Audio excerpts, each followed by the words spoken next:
Good evening, ladies and gentlemen.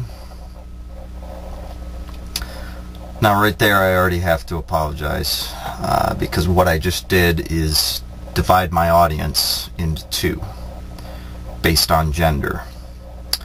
And implicit in this action is an inclusion of the male gender relating to me and an exclusion of the female gender. I think bees are a bad species to try to relate to human behavior.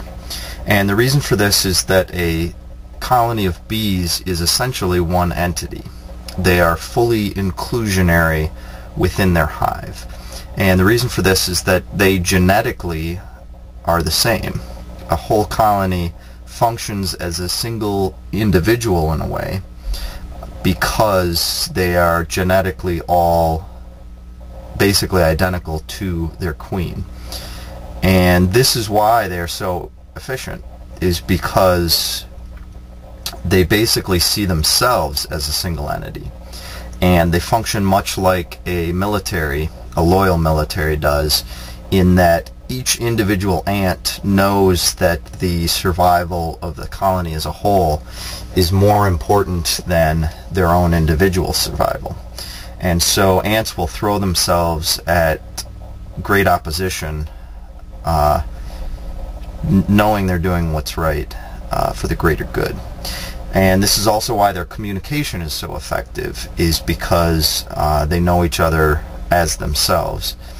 And so it's hard to compare bees to humans because we do not function this way. Us humans thrive on exclusion.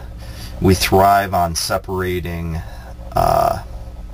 friend from foe, and we thrive on trying to collect that which is like us to us, and that which is dislike us we try to fight against. That's really the whole problem here. This is quite fake. These lines, these colors on the land, they only exist in the minds of humans, and they only exist to separate people. To say that I here am somehow different from you there.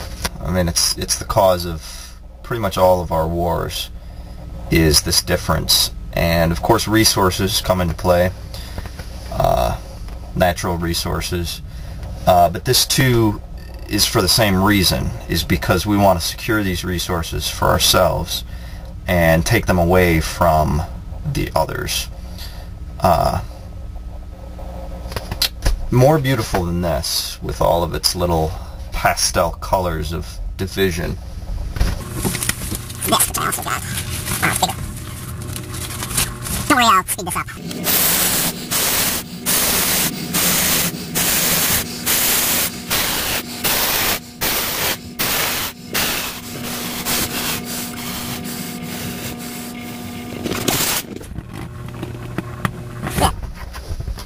One Earth.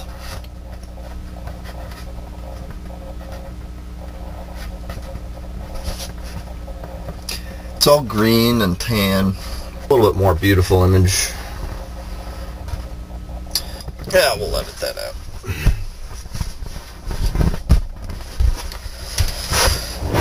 So anyways, pretty much all animals are more closely related to us than insects.